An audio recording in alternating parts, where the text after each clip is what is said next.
국가 권력이 어떻게 남용됐고 그 과정에서 한 집안이 박살이 난 그리고 언론이 어떻게 활용되고 악용됐고 이거를 보자는 거야. 네. 그래서 이 과정을 대한민국에서 가장 열심히 살펴본 한 사람이 있습니다. 정말 이 유튜브 시대에 최고의 순기능이 이런 사람이라고 저는 개인적으로 생각합니다. 빨간 아재 박효석 기자님 박수로 맞이합니다. 네. 안녕하십니까, 빨간아재입니다. 네, 반갑습니다. 고맙습니다.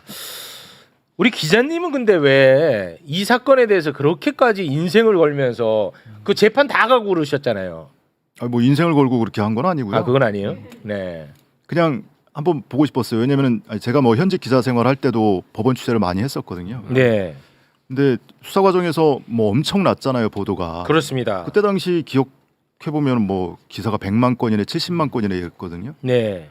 근데 이제 재판이 정경심 교수 준비 기일부터 시작이 됐는데 한번 직접 가서 보고 싶더라고요. 그러니까 언론으로만 막 접했던 내용들 막 지금은 잊혀졌지만 사실은 사모펀드 시작부터 시작됐다라고도 기억하는데 그때 거의 동시에 시작했던 게 웅동학원 있었어요. 아 맞아. 근데 웅동학원 지금 이름도 잊어. 이름도 맞다, 맞다. 거론도 안 되죠. 네, 그리고 뭐 표창장을 위조했네 막 이러는데 궁금하더라고요. 그래서 직접 가봤는데 아니 내가 모르던 내용이 법정에서 막 나오는 거예요. 그래서 이거 계속 좀 봐야겠구나. 네, 그래서 하다 보니 여기까지 온 겁니다. 아 진짜 엄청난 역할을 하신 분인데 이분 거를 안 보지. 안 보지. 비판을 하려면 봐야 될 거 아니야. 안 봅니다. 이번에 이재명 대통령의 그 사면 대상자를 보잖아요. 네. 그러면은 이재명 대통령의 측근들은 다 제외시켰어요. 네. 맞아요. 그리고 본인에게 대통령 본인에게 정치적으로 굉장히 손해가 될 만한 사람들을 다 집어넣습니다. 그 점을 꼭 좀 알아야 됩니다. 네. 근데 저는 사면하기 전까지 사면 얘기를 아예 안 다뤘거든. 맨날 언론에서는 시끄럽게 떠들었지만 네. 저는 뭐 그게 사면 제도 자체에 대해서는 저는 개인적으로 굉장히 싫어하는 사람이에요. 근데 어찌됐든 이재명 대통령이 알아서 하겠지. 그리고 하고 나서 지금 뭐 말들이 많잖아요. 이제는 내가 좀 이거를 다룰 필요가 있지 않겠느냐. 조국 이름 빼고 그냥 좋고 싫은 거 빼고 담백하게 가자. 네. 그래도 뭐 사람들이 저를 뭐 불공정하게 보는 사람들도 있겠습니다만 한번 좀 가 보겠습니다. 네. 근데 저는 개인적으로 네. 체육을 제가 옆에서 가까이 보잖아요. 진짜로 정치적으로 어떤 편향성이 없어요. 그 뭐 이재명 없진 않겠지. 없으려고 노력하지. 그러니까 최대한 그러려고 노력해. 왜냐하면 사석에서 얘기할 때도 이재명 대통령을 좋아하기도 하지만 비판도 많이 해요. 그리고 뭐 조국 전 대표도 마찬가지고. 그러니까 그런 선입견을 갖는 것 자체가 저는 뭐 댓글 다시는 문제가 없었으면 좋겠다는 개인적인 생각이에요. 아유 고맙습니다. 앞으로 1시간 늦어도 됩니다. 이렇게 하면 되는 거야. 네. 좋은 본보기가 될 것 같습니다. 네. 그 전에도 한번 잠깐 얘기했는데 짧게 제가 정리하고 전문가에게 마이크 넘기겠습니다. 조국 법무부 장관이 지명되자마자 당시 윤석열 검찰총장이 저 조국이는 저 사모펀드 저거 아주 그 범죄자다라고 해가지고 70여 곳을 압수수색을 때려버립니다. 그냥 결론적으로 얘기하면 사모펀드 다 날라갔잖아.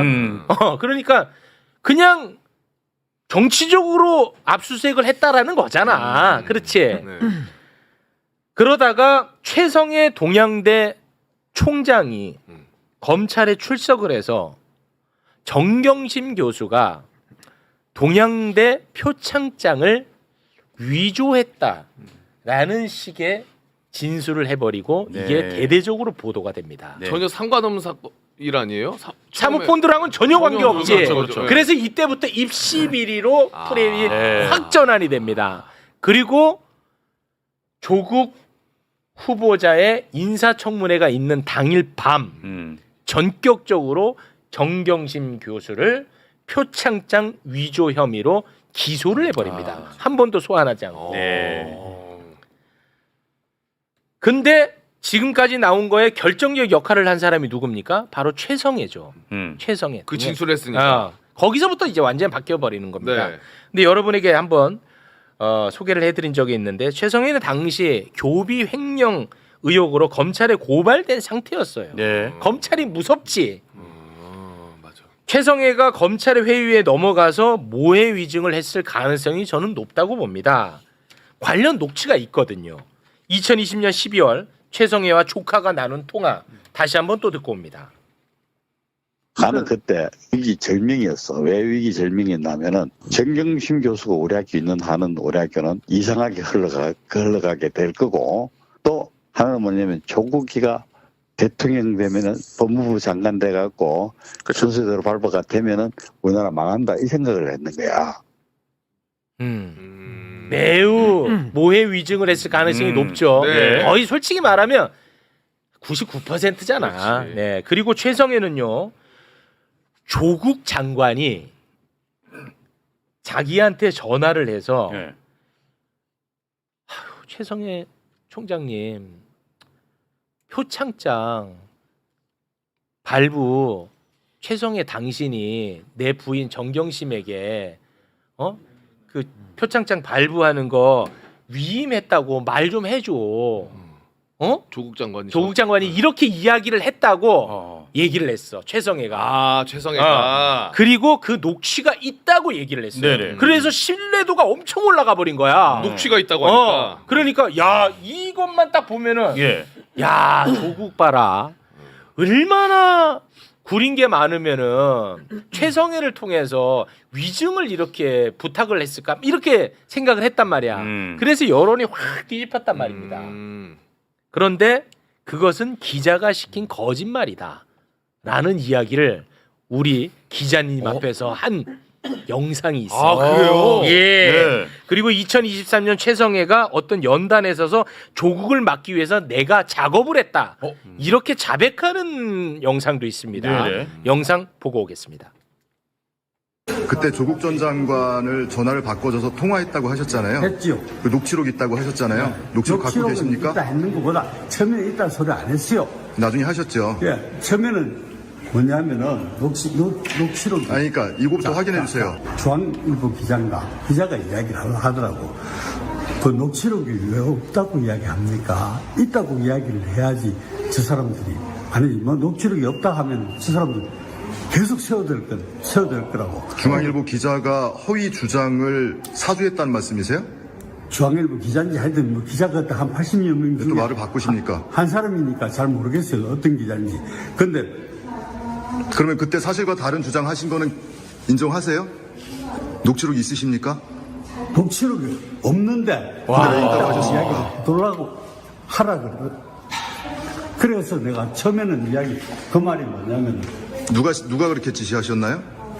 기자 중에 한 사람이요. 중앙일보 기자입니까? 중앙일보 기자인지 뭐 KBS 기자인지 잘 모르겠어요. 오로지 저 이상한 사람이 조국. 우리나라에 높은 자리 가면은 우리나라가 더 이상해지겠다는 그런 마음으로 저는 작업을 했습니다.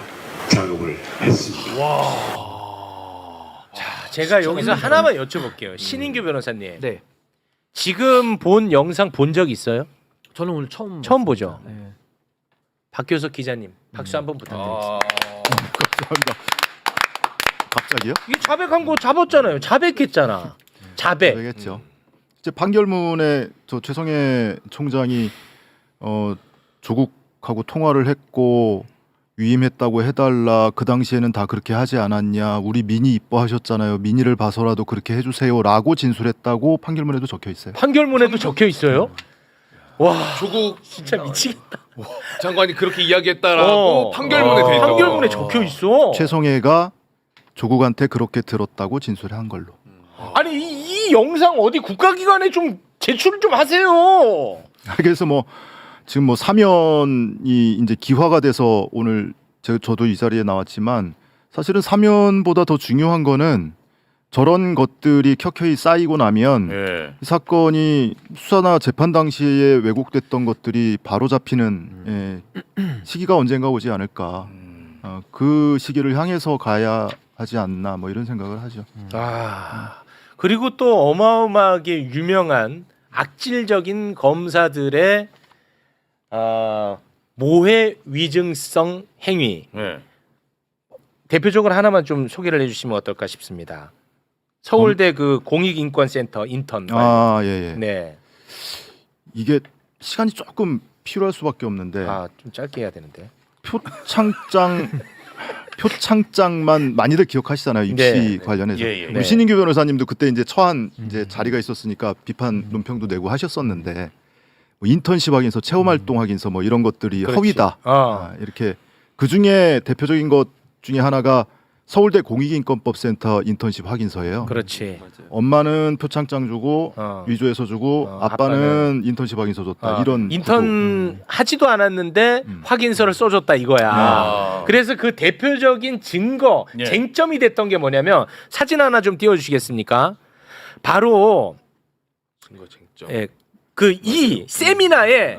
조민은 인턴십을 위해서 나는 저기에 참여를 했다라는 주장을 했었고 예. 검찰에서는 참여를 안 했다라는 입장이었던 거예요. 네. 이 관련해서 굉장히 슬픈 이야기가 많아요. 요거 좀 설명해 주십시오. 그러니까 그 확인서에 담겨 있는 사실관계는 두 가지거든요. 세미나에 참석했다. 참석했다도 아니에요. 세미나를 위해서 인턴십 활동을 했다 이렇게 써 있는데 어쨌든 세미나에 참석했느냐 그리고 그 이전에 사전에 인턴십 활동을 했느냐 두 가지가 이제 사실 확인 대상이었는데 재판 과정에서 저 영상이 제출이 됐어요. 네. 우리 딸 여기 있지 않느냐 이렇게 제출을 했고 국가수 감정까지 했습니다. 동일인일 가능성을 배제할 수 없다. 그 예전에 그 김학의 사건 때 네. 김학의 이 국가수 감정했거든요. 그 영상을. 네. 그때 써 있던 게 동일인일 가능성을 배제할 수 없다. 이 결론이었어요. 또 근데 김학의로 확인이 됐잖아요. 네. 조민 씨도 동일인일 가능성을 배제할 수 없다 써 있는데 조민도 본인이라고 그러고 정경심 교수도 최후 진술에서 어떻게 엄마가 딸을 못 알아볼 수 있겠습니까? 저거 제 딸 맞습니다. 그리고 예. 친구의 진술 예. 있잖아요. 친구. 그런데 그게 유죄 판결을 받았던 이유는 어. 정경심 교수 1심법정에서 조민 씨 고등학교 때 친구 2명이 네. 출석을 해서 난 조민 내가 그 자리 갔었는데 조민 안 왔다. 조민이 왔으면 내가 기억을 못할 리가 없다. 이러면서 인턴십 확인서를 보고 황당했다, 허위다 이렇게 진술을 해요. 친구가 어. 거기서 다 뒤집힌 거야. 한 명은 한영예고 그 외국대학 가는 OSP 반 동기였고 한 명은 대원예고 친구였는데 그래서 1심 재판부가 야 얘들이 거짓말 할 리가 없잖아. 그렇지. 근데 받대는 사람이 서너 명 있는데 얘들이 거짓말 할 이유가 없는데 안 왔대잖아. 그러니까 니네 말은 믿을 수 없어. 그래서 이 두 명의 진술을 근거로 해서 유죄 판결한 거거든요. 네. 거기 안 왔다. 네.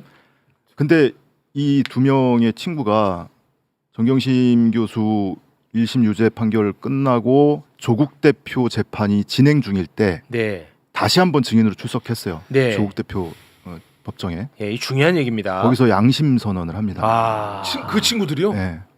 뭐라고요? 저거 조민 맞다. 내가 검찰 조사 받을 때도 조민 맞다고 진술했다.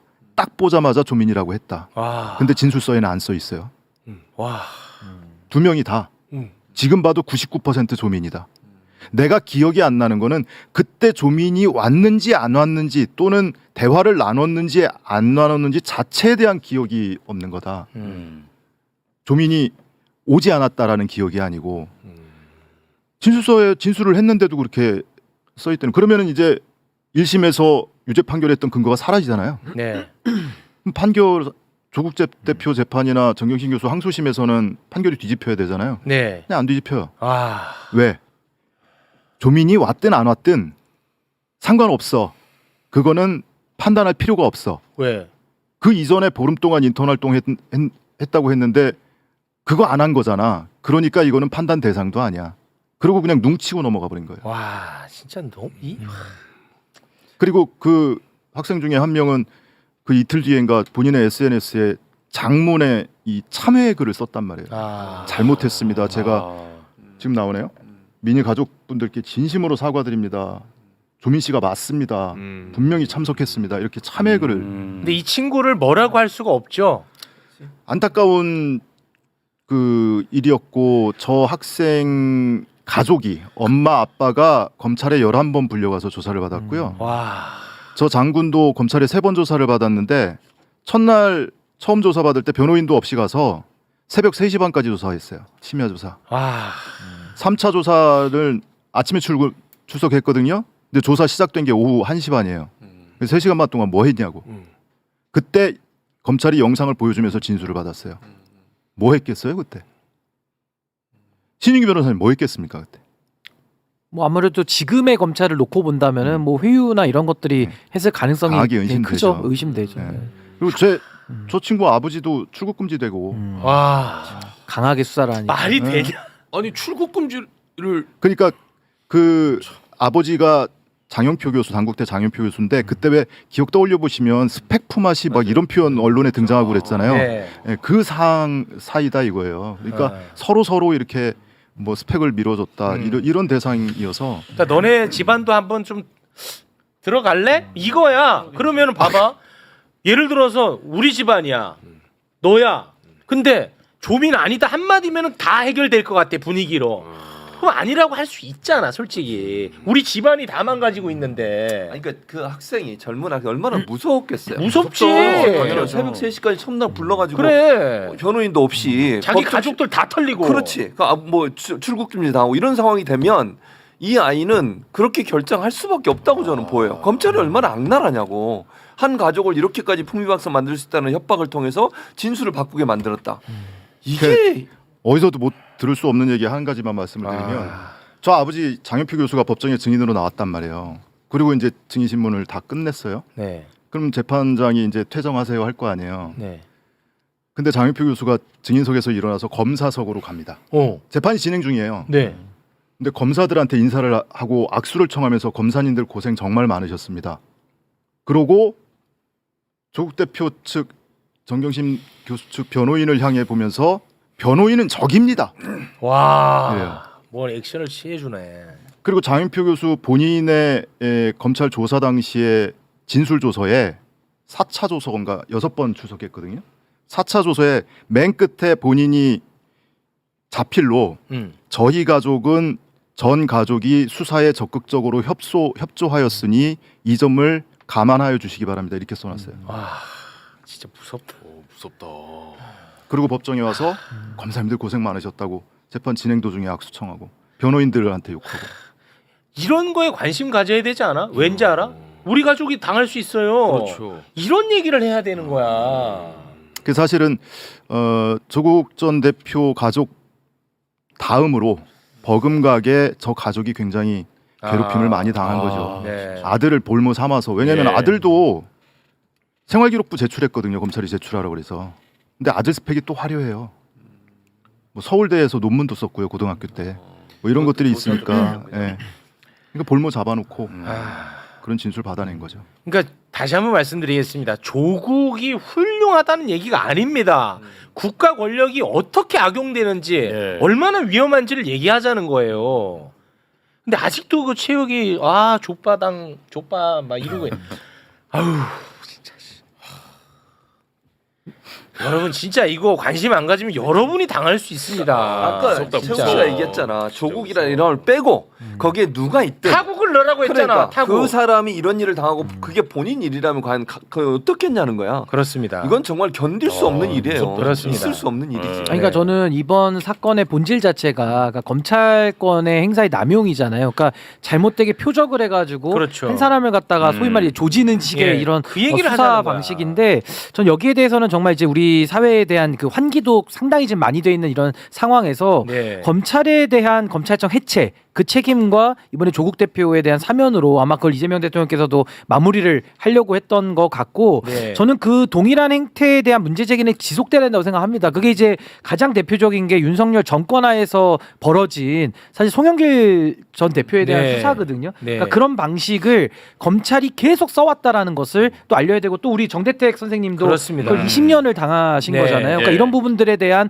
좀 공통 고리를 네. 좀 앞으로 계속 더 이야기를 해야 되지 않을까 네, 싶습니다. 고맙습니다. 그러기 위해서는 우리 박효석 기자 같은 분들이 많아져야 돼. 그러니까요. 내가 항상 얘기했지만 대한민국은 검찰 단계에서의 보도는 쏟아지거든요. 근데 진짜 중요한 법정에서의 보도가 없어요. 네. 맞아요. 근데 그거를 하는 분이야. 맞아. 그거를. 근데 단순히 아. 조국 전 대표뿐만 아니라 시사계 오달수. 그러니까 박 기자님이 하는 여러 가지가 있잖아요. 예를 들면 지금 근데 여러분 실제로 보면 안 닮았어요. 근데 화면으로 보면 약간 느낌이 있어. 죄송합니다 그 부분은. 아니 그러니까 예를 들면 지금도 이화영 전 부지사 사건이든 김용 전 부장 사건이든 직접 계속 법정에 들어가서 진실을 파헤치고 있어요. 네. 그러니까 언론이 보도하지 않는 숨겨져 있는 사실들 그런 부분들을 이런 이제 저널리스트들이 잘 해주니까. 진짜 훌륭한 근데 기자야. 문제는 이거를 메이저 언론들이 받아 안 쓰지 받아. 않아. 진짜 나쁜 사람들이죠. 안 그 받아. 사람들은. 아까 그 세미나 관련해 가지고 조국 대표가 언론에 대해서 너무 속상하다고 글을 올린 게 있는데 요거 하나 보면서 좀 마무리 짓겠습니다. 그 조국 대표가 그 올린 거 있죠? 그 페북에다가. 예, 그거 한번 좀 볼까요? 아 없어요? 네. 없어요. 없으면 됐어. 네. 아 근데 하나 아까 있는데. 그 동양대 최성애 네, 최성애 총재. 요거 직접 총장. 가셔가지고 그 진술 딱 영상으로 찍으신 게 네. 넌 너무 충격적인데 진짜 진짜. 충격이야. 근데 사람들은 아무도 그냥 몰라. 최성애가 얘기한 걸로만 알고 있을 거 아니에요 대부분. 그렇습니다. 아니 판결문에도 그렇게 나왔다는데 그러니까. 뭐 다른 도리가 없지. 근데 이게요 비견한 얘가 그때 심우정 딸 관련된 사안들이 있었잖아요.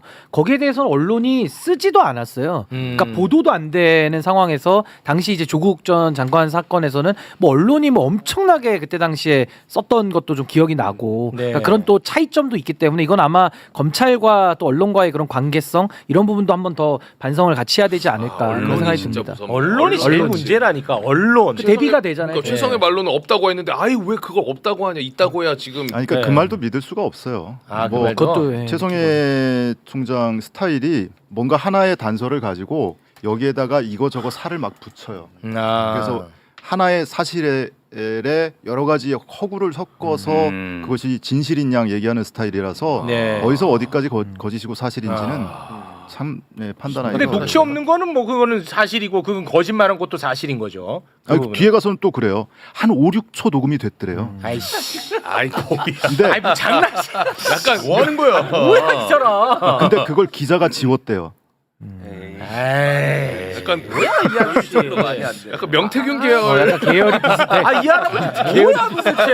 아니 근데 문제는 언론이 그 최성애 총장 얘기를 또 다 써줬으니까 이제 그게 문제라는 예. 거예요 사실 본질 자체. 그 많은 분들이 기억하시는 장면 있잖아요. 최성애 총장이 9월 3일 검찰 조사 받고 새벽에 나오면서 어두컴컴한 검찰 현관에서 교육자의 양심을 택했습니다.